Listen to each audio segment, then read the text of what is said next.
तो मैं अपने घर पे थी और तकरीबन 1-2 बजे होंगे दोपहर के। बहुत ज़ोर-ज़ोर से आवाज़ें सुनी, बैंग की आवाज़ें सुनी और हम डरे और हमने अपने कर्टन्स खोले, अपनी विंडोज़ खोली तो हमें पता लगा कि हमारे डायरेक्ट ऊपर मिसाइल एक इंटरसेप्ट हुई। तब नई-नई सिचुएशन मार्च को मेरी रात के 4 बजे की फ़्लाइट थी।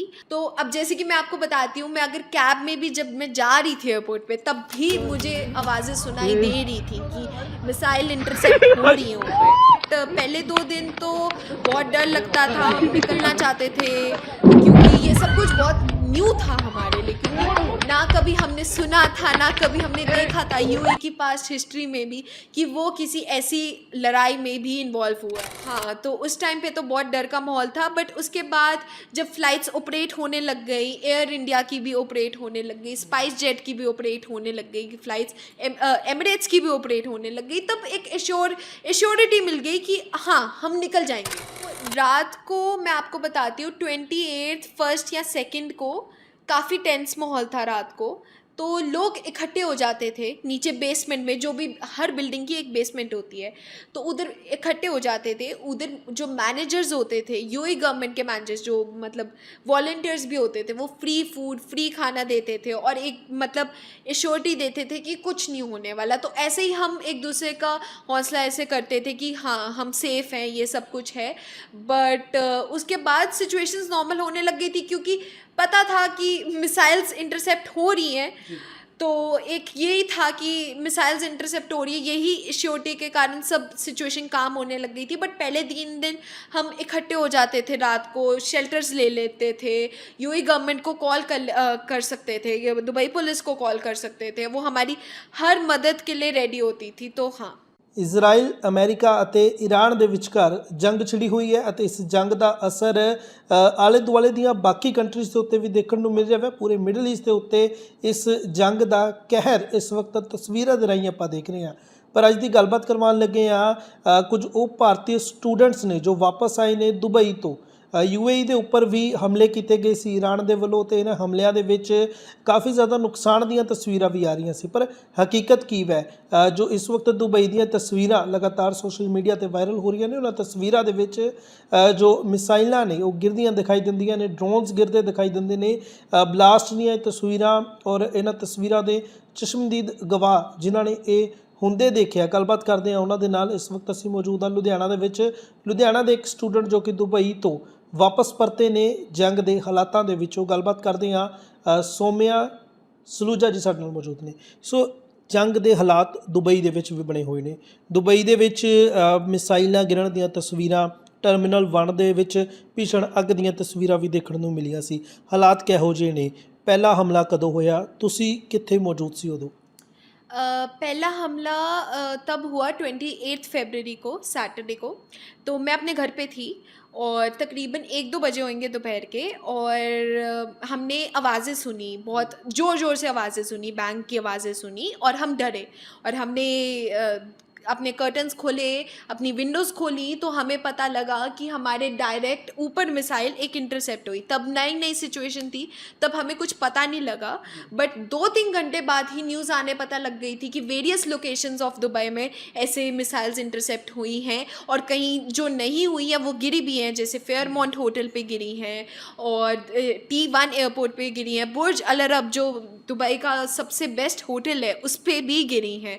तो पहली जो मिसाइल इंटरसेप्ट हुई थी वो 3 लोकेशंस पे हुई थी, प्रोडक्शन सिटी, JBR और बर्शा हाइट्स। मैं बर्शा हाइट्स में रहती हूँ, तो मैंने डायरेक्ट लाइव अपनी आंखों से देखी थी और अपने मम्मा पापा को भी वीडियो कॉल पे दिखाई थी कि ये देखो हमारे साथ क्या हो रहा है। बट उस टाइम पे ऑब्वियसली सब कुछ न्यू था तो हम समझ नहीं पाए थे।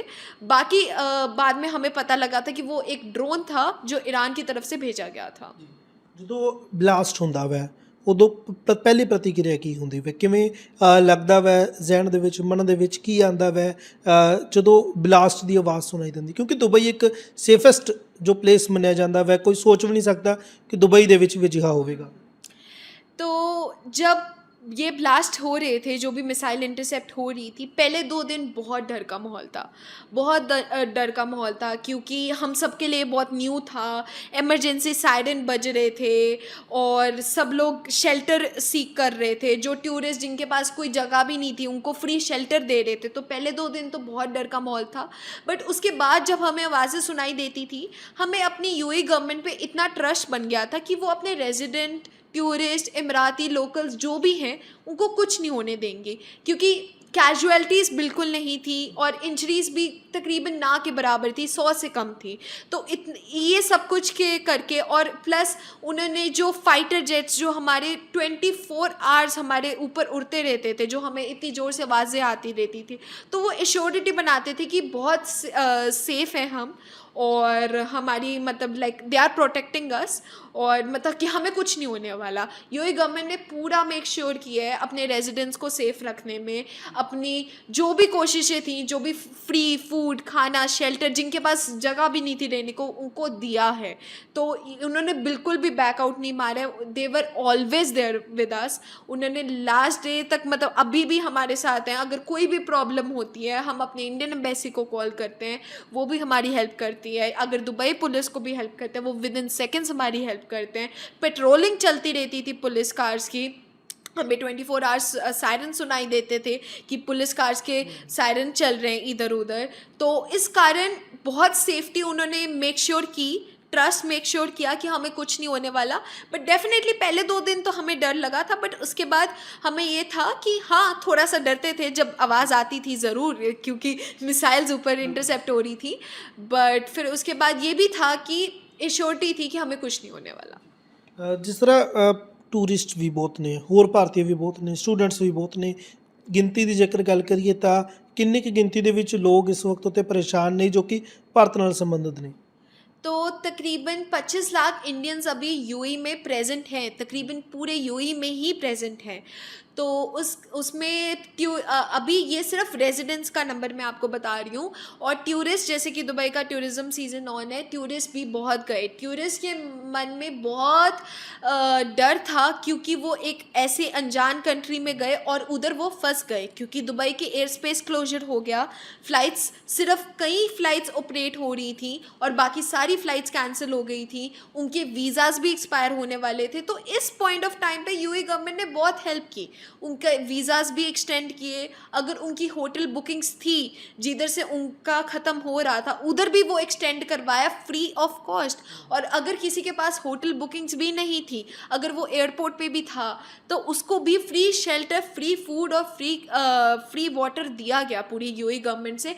ये पूरा उन्होंने पूरा सिस्टमैटिकली अरेंज किया था कि टूरिस्ट आए हैं अगर इधर, तो वो ऐसा मत फील करें कि वो फंस गए हैं या कुछ हो गया है उनको इस बुरे टाइम पे। बट इंस्टेड उनको ये सेफ फील करवाया इतना, कि जैसे कि शेल्टर देकर, पानी देकर, खाना देकर, सब कुछ देकर। ਕਿਸ ਤਰ੍ਹਾਂ ਦੇਖਦੇ ਹੋ ਇੰਡੀਅਨ ਐਮਬੈਸੀ ਦਾ ਇਸ ਦੇ ਵਿੱਚ ਰੋਲ? ਕਿਉਂਕਿ ਜਦੋਂ ਇੰਡੀਅਨਸ ਪ੍ਰੋਬਲਮਸ ਦੇ ਵਿੱਚ ਹੋਣਗੇ ਤਾਂ ਐਮਬੈਸੀ ਨਾਲ ਕੰਟੈਕਟ ਕੀਤਾ ਹੀ ਹੋਵੇਗਾ। ਸੋ ਐਮਬੈਸੀ ਨੇ ਕਿਵੇਂ ਸਾਥ ਦਿੱਤਾ ਸਟੂਡੈਂਟਸ ਦਾ, ਟੂਰਿਸਟ ਦਾ, ਉੱਥੇ ਦੇ ਰੈਜ਼ੀਡੈਂਟਸ ਦਾ, ਐਨਆਰਆਈਜ਼ ਦਾ? तो मैं एक रेजिडेंट हूँ और मैं एक स्टूडेंट भी हूँ। तो जैसे कि जब ये बॉम्बिंग, ये मिसाइल इंटरसेप्ट हो रहे थे हमारे, तो हम बहुत डर रहे थे। तो अगर हम उनको 2 या 3 बजे भी कॉल करते थे, वो हमेशा हमारा 3-4 सेकंड्स के बीच में फ़ोन उठाते थे। ऐसा नहीं होता था कि रिंग बजती रहती थी, कोई फ़ोन नहीं उठा रहा, कोई जवाब नहीं दे रहा। वो हमारे जवाब हमेशा देते थे। अगर हम उनसे रिलीफ फ़्लाइट्स के बारे में पूछते थे, तो वो यही बोलते थे कि वो इंडियन गवर्नमेंट बताएगी अभी। बट अगर हमें कोई प्रॉब्लम होती थी, कोई इंजर हो गया, कोई खाने की शॉर्टेज, तो वो हमें नंबर्स भी प्रोवाइड करते थे कि आप इन नंबर्स को कॉन्टैक्ट करके अपनी समस्या का हल करवा सकते हैं। ਸੋ ਕਿਸ ਤਰ੍ਹਾਂ ਤੁਸੀਂ ਵਾਪਸ ਆਉਂਦੇ ਹੋ? ਜਦ ਵਾਪਸ ਆਉਂਦੇ ਹੋ ਕਿਹੋ ਜਿਹੇ ਹਾਲਾਤ ਸੀ ਉਸ ਵਕਤ ਜੋ ਪਿੱਛੇ ਛੱਡ ਕੇ ਆਏ ਹੋ?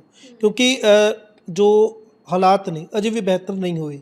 ਬੋਮਿੰਗ ਹੋ ਰਹੀ ਹੈ ਲਗਾਤਾਰ, ਮਿਸਾਈਲਾਂ, ਡਰੋਨਸ ਇੰਟਰਸੈਪਟ ਵੀ ਹੋ ਰਹੇ ਨੇ, ਪਰ ਹਾਲਾਤ ਪਹਿਲਾਂ ਨਾਲੋਂ ਹੋਰ ਖਰਾਬ ਹੋਏ ਨੇ। ਸੋ ਹੁਣ ਜਦ ਤੁਸੀਂ ਵਾਪਸ ਆਉਂਦੇ ਹੋ, ਕਿੰਨੀ ਤਰੀਕ ਨੂੰ ਵਾਪਸ ਆਉਂਦੇ ਹੋ, ਔਰ ਜਦੋਂ ਆਉਂਦੇ ਹੋ ਕਿਹੋ ਜਿਹਾ ਦ੍ਰਿਸ਼ ਛੱਡ ਕੇ ਆਉਂਦੇ ਹੋ ਪਿੱਛੇ? तो मैं, जैसे कि मैं आज आई हूँ 5 मार्च को मेरी रात के 4 बजे की फ़्लाइट थी और मैं लैंड हुई हूँ छत्रपति शिवाजी मुंबई इंटरनेशनल एयरपोर्ट पे और उधर से मेरी कनेक्टिंग फ़्लाइट थी जलंधर आदमपुर एयरपोर्ट की। तो अब जैसे कि मैं आपको बताती हूँ, मैं अगर कैब में भी जब मैं जा रही थी एयरपोर्ट पे तब भी मुझे आवाज़ें सुनाई दे रही थी कि मिसाइल इंटरसेप्ट हो रही हैं ऊपर, बट एक श्योरिटी थी कि कुछ नहीं होने वाला। बट हाँ, अब सिचुएशन कंट्रोल में है। अगर लोग बाहर निकल भी रहे हैं तो वो प्रिकॉशंस लेकर बाहर निकल रहे हैं कि इतना अगर ज़रूरी काम नहीं है तो वो बाहर नहीं निकल रहे। बट वर्क फ्रॉम होम सारे प्राइवेट पब्लिक सेक्टर्स पे अप्लाई कर दिया था। हमारी खुद की यूनिवर्सिटीज़ को 22 मार्च तक की छुट्टियां दे दी ताकि बच्चों को कुछ ना हो। तो हाँ, हालात उधर अभी भी वैसे ही हैं, मिसाइल्स अभी भी इंटरसेप्ट हो रही हैं, बट एक श्योरिटी हो गई है रेजिडेंट्स, टूरिस्ट और इमरातीज़ के बीच में, और जिस कारण वो अब कामली ऑपरेट कर पा रहे हैं अपना काम, जो भी डे टू डे काम है उनका।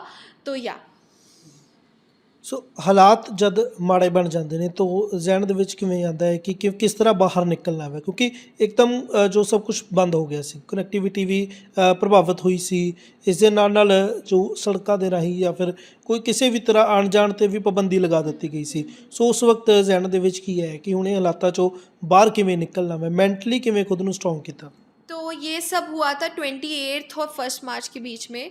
तो हम इंडियन एम्बेसी को यही रिक्वेस्ट करते थे कि आप रिलीफ फ़्लाइट्स को ऑपरेट कीजिए, रिलीफ फ़्लाइट्स को, बट उस टाइम पे ऐसा कुछ नहीं हुआ। बट यूएई गवर्नमेंट ने वही मेजर्स लिए to ensure its safety of its citizens. तो उस कारण हम सेफ़ फील करते थे। बट पहले 2 दिन तो बहुत डर लगता था, हम निकलना चाहते थे क्योंकि ये सब कुछ बहुत न्यू था हमारे लिए, क्योंकि ना कभी हमने सुना था ना कभी हमने देखा था यूएई की पास्ट हिस्ट्री में भी कि वो किसी ऐसी लड़ाई में भी इन्वॉल्व हुआ है। तो हाँ, तो उस टाइम पे तो बहुत डर का माहौल था। बट उसके बाद जब फ़्लाइट्स ऑपरेट होने लग गई, एयर इंडिया की भी ऑपरेट होने लग गई, स्पाइस जेट की भी ऑपरेट होने लग गई फ़्लाइट्स, एमिरेट्स की भी ऑपरेट होने लग गई, तब एक एश्योरिटी मिल गई कि हाँ, हम निकल जाएंगे इधर से। ਕਿਸ ਤਰ੍ਹਾਂ ਦਾ ਜੋ ਇੱਕ ਦੂਸਰੇ ਨੂੰ ਸੰਭਾਲਿਆ, ਕਿਉਂਕਿ ਜਦੋਂ ਦਿਨ ਦਾ ਸਮੇਂ ਸੀ ਉਦੋਂ ਤਾਂ ਸਮਾਂ ਨਿਕਲ ਜਾਂਦਾ ਵਾ, ਪਰ ਰਾਤ ਨੂੰ ਜਦ ਸੌਣ ਦਾ ਸਮਾਂ ਹੁੰਦਾ ਵਾ ਤਾਂ ਬਿਲਕੁਲ ਵੀ ਨਹੀਂ ਪਤਾ ਕਿ ਮਿਸਾਈਲਸ ਕਿਸ ਜਗ੍ਹਾ 'ਤੇ ਗਿਰੂਗੇ। ਜਿਵੇਂ ਤੁਸੀਂ ਦੱਸਿਆ ਕਿ 28 ਤਰੀਕ ਨੂੰ ਬਿਲਕੁਲ ਤੁਹਾਡੇ ਸਿਰ ਦੇ ਉੱਪਰ ਤੁਸੀਂ ਮਿਸਾਈਲਸ ਨੂੰ ਦੇਖਿਆ, ਤੇ ਰਾਤ ਦਾ ਸਮਾਂ ਕਿਵੇਂ ਨਿਕਲਦਾ ਸੀ, ਉਹ ਟੈਨਸ਼ਨ ਉਹ ਮਾਹੌਲ ਕਿਹੋ ਜਿਹਾ ਬਣ ਗਿਆ ਸੀ। तो रात को मैं आपको बताती हूँ, 28 फर्स्ट या सेकंड को काफ़ी टेंस माहौल था रात को। तो लोग इकट्ठे हो जाते थे नीचे बेसमेंट में, जो भी हर बिल्डिंग की एक बेसमेंट होती है, तो उधर इकट्ठे हो जाते थे। उधर जो मैनेजर्स होते थे, यूएई गवर्नमेंट के मैनेजर्स, जो मतलब वॉलंटियर्स भी होते थे, वो फ्री फूड, फ्री खाना देते थे और एक मतलब एश्योरिटी देते थे कि कुछ नहीं होने वाला। तो ऐसे ही हम एक दूसरे का हौसला ऐसे करते थे कि हाँ, हम सेफ़ हैं, ये सब कुछ है। बट उसके बाद सिचुएशंस नॉर्मल होने लग गई थी, क्योंकि पता था कि मिसाइल्स इंटरसेप्ट हो रही हैं। तो एक यही था कि मिसाइल्स इंटरसेप्ट हो रही है, यही श्योरिटी के कारण सब सिचुएशन काम होने लग गई थी। बट पहले 3 दिन हम इकट्ठे हो जाते थे, रात को शेल्टर्स ले लेते थे, यूएई गवर्नमेंट को कॉल कर सकते थे, या दुबई पुलिस को कॉल कर सकते थे, वो हमारी हर मदद के लिए रेडी होती थी। तो हाँ, ਜਿਸ ਤਰ੍ਹਾਂ ਜੰਗ ਦੇ ਹਾਲਾਤ ਬਣਦੇ ਨੇ ਤਾਂ ਖਾਣ ਪੀਣ ਦੀਆਂ ਚੀਜ਼ਾਂ, ਰਾਸ਼ਨ ਇਕੱਠਾ ਕਰਨਾ, ਅਫੜਾ ਦਫੜੀ ਮਚ ਜਾਂਦੀ ਹੈ, ਉੱਥੇ ਇਹੋ ਜਿਹੇ ਹਾਲਾਤ ਬਣੇ ਸੀ। डेफिनेटली जब ये स्टार्टिंग के दिन थे तब काफ़ी स्टोर्स में राशन पानी ख़त्म हो गया था। बट फिर यूएई गवर्नमेंट ने मीडिया ब्रीफिंग की थी, जिसमें उन्होंने साफ बोला था कि हमारे पास 4 से 6 महीने तक का खाना है। और उसके बाद सारा रीस्टॉक भी होने लग गया था, जो भी डिपार्टमेंटल स्टोर होते थे, जो भी खाना पीना होता था। तो उस कारण पहले 2 दिन तो हाँ काफ़ी लोगों को मुश्किल आई थी, क्योंकि सब ने हड़बड़ दबड़ी में इतना ज़्यादा राशन इकट्ठा कर लिया था, कईयों को नहीं मिल रहा था। बट वो सिर्फ 1-2 दिनों के लिए हुआ था, उसके बाद सब कुछ दोबारा रिज़र्व हो गया था, सारा खाना पानी वापस आ गया था और वैसी कोई शॉर्टेज दोबारा नहीं हुई। ਸੋ ਬਿਲਕੁਲ ਜੋ ਇਹ ਹਾਲਾਤ ਨੇ ਇਸ ਵਕਤ ਜੋ ਪੂਰੇ ਮਿਡਲ ਈਸਟ ਦੇ ਵਿੱਚ ਬਣੇ ਹੋਏ ਨੇ, ਔਰ ਸਾਰੇ ਪਾਸੇ ਹੀ ਭਾਰਤੀ ਹੀ ਨਹੀਂ, ਦੁਨੀਆ ਦੇ ਹੋਰ ਕੋਨਿਆਂ ਤੋਂ ਵੀ ਲੋਕ ਨੇ ਜੋ ਪੜ੍ਹਨ ਦੇ ਲਈ, ਰਹਿਣ ਦੇ ਲਈ, ਕੰਮ ਦੇ ਲਈ ਜਾ ਰਹੇ ਨੇ, ਉੱਥੇ ਫਸੇ ਹੋਏ ਨੇ। ਔਰ ਜੋ ਅਜਿਹੇ ਹਾਲਾਤਾਂ ਦੇ ਵਿੱਚੋਂ ਨਿਕਲ ਕੇ ਆਉਣਾ ਕਾਫੀ ਜ਼ਿਆਦਾ ਮੁਸ਼ਕਲ ਬਣ ਜਾਂਦਾ ਵੇ, ਕਿਉਂਕਿ ਇਹ ਹਾਲਾਤ ਇਸ ਵਕਤ ਜੋ ਬਣੇ ਹੋਏ ਨੇ ਜੰਗ ਦੇ ਹਾਲਾਤ ਨੇ, ਜਿਸ ਦੇ ਵਿੱਚ ਹਰ ਇੱਕ ਵਿਅਕਤੀ ਚਿੰਤਿਤ ਹੋ ਜਾਂਦਾ ਵੈ, ਪਰੇਸ਼ਾਨ ਹੋ ਜਾਂਦਾ ਵੈ, ਆਪਣੀ ਜਾਨ ਬਚਾਉਣ ਦੇ ਲਈ ਕੋਈ ਜੋ ਬਚਾਵ ਦੀ ਜਗ੍ਹਾ ਨੂੰ ਲੱਭਦਾ ਵੈ। ਔਰ ਇਸ ਵਕਤ ਜੋ ਇਹਨਾਂ ਹਾਲਾਤਾਂ ਦੇ ਵਿੱਚ ਉਹ ਲੋਕ ਨੇ ਹੁਣ ਆਪਣੇ ਘਰਾਂ ਨੂੰ ਪਰਤਦੇ ਵੀ ਦਿਖਾਈ ਦੇ ਰਹੇ ਨੇ। ਔਰ ਲੁਧਿਆਣਾ ਦੇ ਵਿੱਚ ਜੋ ਇਸ ਵਕਤ ਜੋ ਇਹ ਤਸਵੀਰਾਂ ਨੇ, ਜੋ ਇਹ ਗੱਲਬਾਤ ਸਾਂਝੀ ਕੀਤੀ ਹੈ ਸੌਮਿਆ ਸਲੂਜਾ ਦੇ ਨਾਲ, ਜੋ ਕਿ ਦੁਬਈ ਦੇ ਵਿੱਚ ਇੱਕ ਸਟੂਡੈਂਟ ਨੇ, ਉੱਥੇ ਦੇ ਰੈਜ਼ੀਡੈਂਟ ਵੀ ਨੇ, ਔਰ ਜੋ ਸੇਫਲੀ ਆਪਣੇ ਘਰ ਲੁਧਿਆਣੇ ਦੇ ਵਿੱਚ ਵਾਪਸ ਪਰਤੇ।